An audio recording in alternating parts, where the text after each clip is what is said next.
Here's something nobody wants to tell you. Your job might be the biggest obstacle between you and real wealth. I'm not saying employment is bad, but I am saying that W 2 income, by its very structure, is designed to keep you in a specific financial box, and the walls of that box are getting tighter. Today, we're breaking down 7 brutal reasons why staying employed might guarantee you never hit the wealth level you actually want. Some of these will sting. But that's the point. If you're serious about financial freedom, you need to understand what's actually working against you. Let's start with something you feel every single day, but probably haven't named. Reason number 1, your income is capped by someone else's budget. Think about your paycheck for a second. That number wasn't determined by how much value you create. It was determined by what your company allocated to your department. It was determined by what the market rate for your role happens to be. It was determined by a hiring manager's negotiating room and their boss's approval. You could literally double your productivity tomorrow. You could save your company $1 million with a single idea, and your paycheck stays exactly the same until next year's review cycle. Meanwhile, someone could start a digital product, an app, a service business, or even a YouTube channel, and scale their income infinitely. There's no CEO telling you you're only allowed to make $30,000 this quarter. But in employment, that cap exists. And it's why the data from the Federal Reserve shows that wage growth in 2026 has averaged just 3.2% annually, while living costs have climbed 4.8%. Your raise is already a pay cut. Reason number 2, you're taxed like you're rich while earning like you're middle class. Here's what most W-2 employees don't realize. The tax code wasn't written for you. It was written by wealthy people, for wealthy people. And then they created a special tax trap specifically for salaried workers. If you're making $90,000 a year on a W-2, you're paying federal income tax, state income tax, Social Security tax, Medicare tax, and probably a bunch of others. By the time all those withholdings hit your paycheck, you might actually take home only 60% of what you earned. But a business owner, someone running an LLC or an S-Corp, they get to deduct business expenses, equipment, home office space, vehicle costs, meals, travel, education. They get to split their tax burden with their business structure. Meanwhile, your employer reports your income directly to the IRS before you even see it. This is why Warren Buffett famously said he pays a lower tax rate than his secretary. Not because he's doing anything illegal, but because his income comes from capital gains and business structures, not wages. You're literally paying a penalty tax rate for the crime of being an employee. Reason number 3. Inflation is eating your raise before you get it. Let's look at actual numbers from 2026. You got a 3% raise this year. Congratulations. Inflation is running at 4.8% according to the latest data. That means your actual purchasing power just decreased by 1.8%. You got a raise and became poorer in real terms. A job gives you a nominal increase, a number on a contract that looks good, but it doesn't account for what that money can actually buy. Meanwhile, someone investing in real estate, running a business, or building equity in assets isn't losing that battle. When inflation goes up, real estate values go up. When inflation goes up, the prices of products you're selling go up with it. Your cost of living and your income actually stay aligned because you own the thing generating the income. This is why the wealthy talk about assets that hedge inflation. The S&P 500 is down 0.5% this month and down significantly over the year. Gold is down 4.8%. But the real issue isn't these specific moves. It's that when you're earning a salary, you're not in the game of owning the asset. You're renting your time, and that time gets less valuable every year. Reason number 4, you don't own your time or your output. Let me ask you something. If you had to summarize your job in one sentence, what would it be? Most people would say something like, I trade my time for money. Okay. Now let me ask you the real question. Who owns that output? Who owns what you create? If you're a software engineer and you build a tool that makes your company millions of dollars, does that tool belong to you? No, it belongs to the company. If you're a designer and you create intellectual property that becomes the brand's most valuable asset, do you own it? No, the company does. This is one of the most insidious parts of employment. You're not just trading time. You're transferring ownership of your creative output, your ideas, your systems, and your solutions to someone else. They own it forever. You get paid once. Someone who builds a personal brand, creates digital products, or owns a business, they own that output in perpetuity. They can sell it, license it, scale it, or let it generate passive income for decades. You can't. You come to work, you clock out, and you own nothing. Reason number 5, you're building someone else's equity, not your own. Here's what's happening right now. Your employer is using your labor to build a company. That company is accumulating assets, systems, customers, brand value, and intellectual property.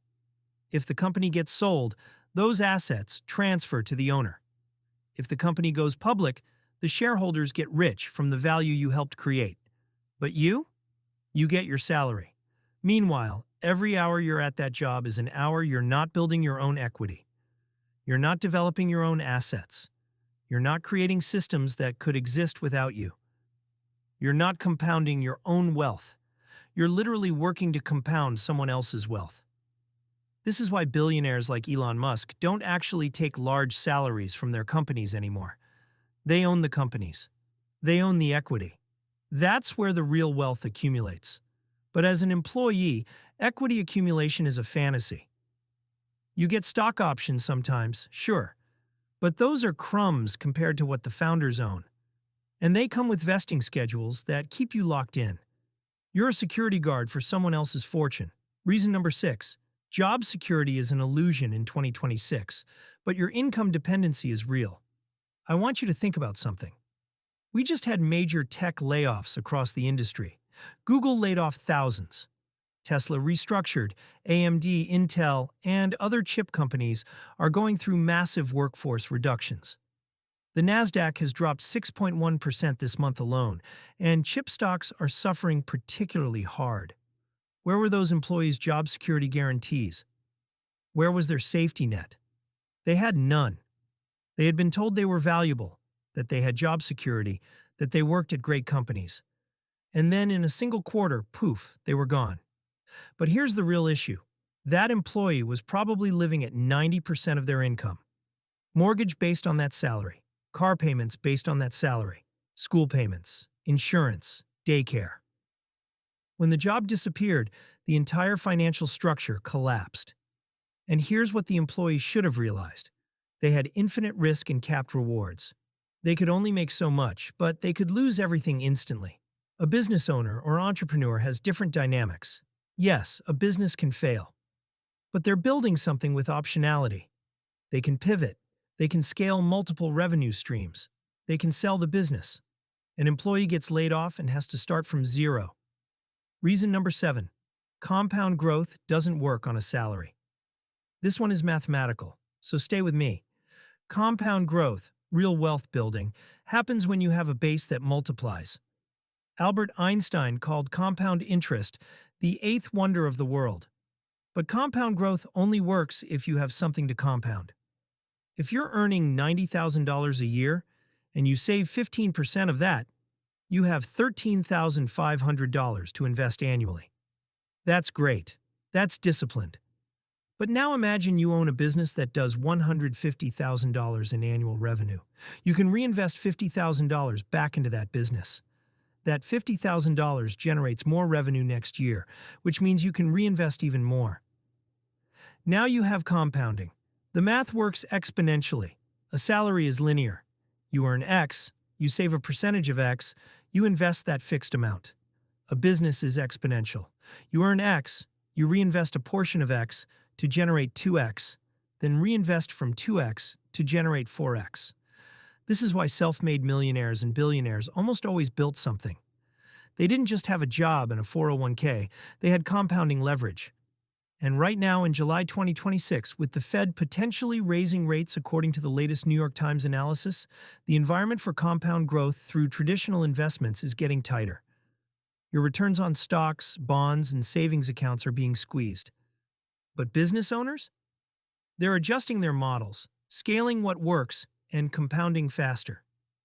Okay, so here's where most videos like this one end. They tell you all the problems and leave you hanging. I'm not going to do that.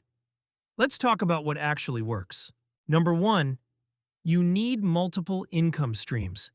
That doesn't necessarily mean you quit your job tomorrow, but it means you start building something on the side that could eventually eclipse your job income.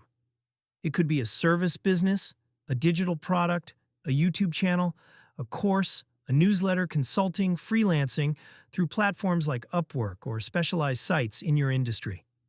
The key is that it's something you own, something that can generate income without your direct involvement at scale. Number two, you need to understand tax optimization.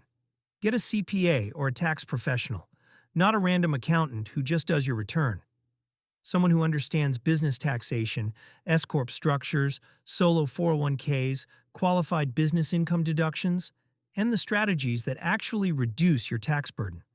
This alone could save you thousands of dollars every year, which is thousands you can reinvest. Number three, you need to invest in things that compound. This could be real estate through platforms like Fundrise for fractional investing, index funds like VOO or VTI that track the market, or your own business. But whatever you invest in needs to have the potential to compound. Not a car, not gadgets, not depreciating assets. Number four, treat your job like a launching pad, not a destination. Use it to fund your real wealth-building activity. Use it to gain skills and connections you can leverage into your own thing. Use it as a safety net while you build something bigger.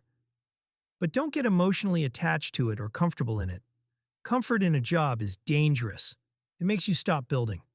Number five, start tracking assets, not just income. Your net worth isn't your salary. Your net worth is the total value of what you own minus what you owe. Start building that number. That's your real scorecard. The job is fine, it's a tool. But if it's your only tool, if it's your strategy for building wealth, then you're following a losing game. The system wasn't designed for you to get rich on a salary. It was designed to keep you stable and dependent. So here's my challenge to you. This week, do one thing. Either start a small business, offer a service, or pick a digital product to create. Something small. Just one thing that's yours. Not your employer's. Yours. Because that one thing compounded over 5 years could be worth more to your wealth than a decade of raises. If this video hit you, if you're ready to stop trading time for money and start building real wealth, subscribe to Money Mindset TV right now. And in the comments below, tell me, what's the one income stream you're going to start building? I read every single comment and I want to know what you're committing to. Let's build wealth together.